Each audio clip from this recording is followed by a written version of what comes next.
want to make sure that all of the information is in. Exactly. Well, we got it. We're ready.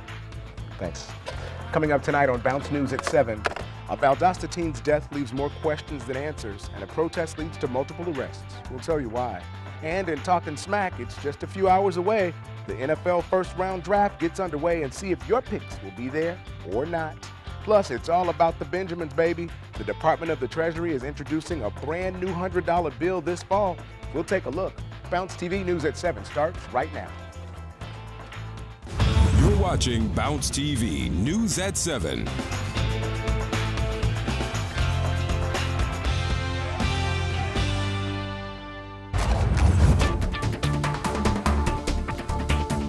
We've got breaking news tonight, a protest in Valdosta, Georgia surrounding a teen's death. Good evening, I'm Rahman Johnson, and you're watching Bounce TV News at 7. Now, there are questions tonight surrounding this teen's death. Kendrick Johnson was found dead at Lowndes County High School in January. Now, he was rolled up in a gym mat, and his family believes there was foul play involved, and they want some answers. Now, officials have said there was no sign of a crime, but they're waiting for the official autopsy results. However, Johnson's family doesn't understand why the results are taking this long. Now, what we know so far, you're watching video of his family and friends protesting through the streets of Valdosta today. They marched to the courthouse where family members locked arms and blocked people from entering.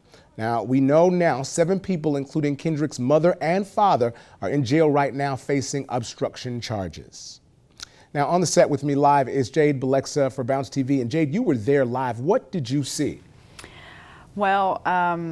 Well, first off, I just want to say that this all started a couple weeks ago. The family started doing these protests on the streets of Valdosta, holding up signs, asking for answers in Kendrick Johnson's death. But they kind of took it to another level today. The protest heated up, and they decided they were going to stand in front of the courthouse, lock arms, and block people from going in and out of the courthouse. So.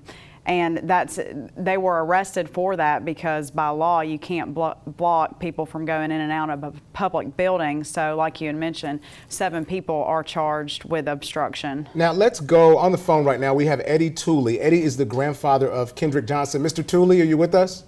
Yes, sir. I am so sorry for your loss, and I know Jade and you have been talking, and we appreciate you for joining us tonight. What's the status of your family? Are they still in jail right now, and what are the authorities saying? Yes, sir. They are still locked up, and they said they was going to let my daughter out, which is Kendrick's mother. They was going to let her out, but this hasn't happened yet. A bond been signed. They gave her a bond of $1,000, and it's been signed, and they hadn't yet let her out. I came out to see why they hadn't let her out, and they said when I got out here, they said they had a threat on the jail, and they let us come in. They make us move over to the side out here on the field on the grass. And so they yet hadn't, and I called back in about 5 minutes ago and asked them why they hadn't yet let her out. They said they don't know. They were going through the procedure or whatever they had to do to check out and see what was going on. Oh, Mr. Tooley, I want to ask our Jade Balexa here. Jade, you talked to the authorities. What are the charges that they have told you that they were holding Mr. Tooley's family on? What I've been told is obstruction charges. Mr. Tooley, are they telling you the same thing? Obstruction? Well, that's what they said. That all 7 of them had. They got 7 of them locked up, and they said all 7 had the same charges. But then my daughter, Jackie, they give her a bond of $1,000. Yes, sir. But I don't understand why they can't give the rest of them a bond of $1,000. We let them out too with it. I think they're just playing with us. They're holding us out here now. They're doing this just to prolong things. Mr. Tooley, what do you think happened? I know that you're waiting on the investigation to come back, and from what I've been told in the research that we've been doing, the Georgia Bureau of Investigation has said that the reason that the autopsy or the reports are not final is because of budget cuts.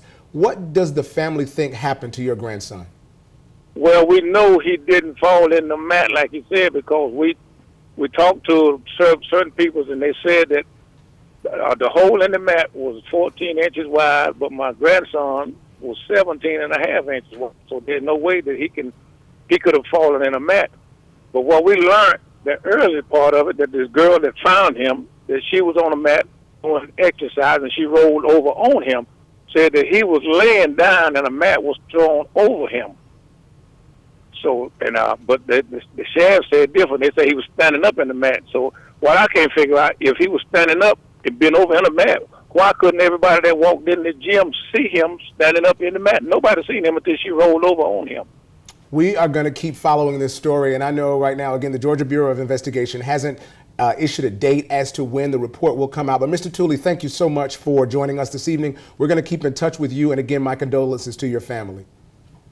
And Jade Balexa, again, from WTXL and Bounce TV, thank you so much for all that you've given us today. And I know you'll be following this story to the completion. Of course, Rahman. Thank you so much. Thanks, Jade. Now, we'll keep you up to date with the latest at bouncenews.tv.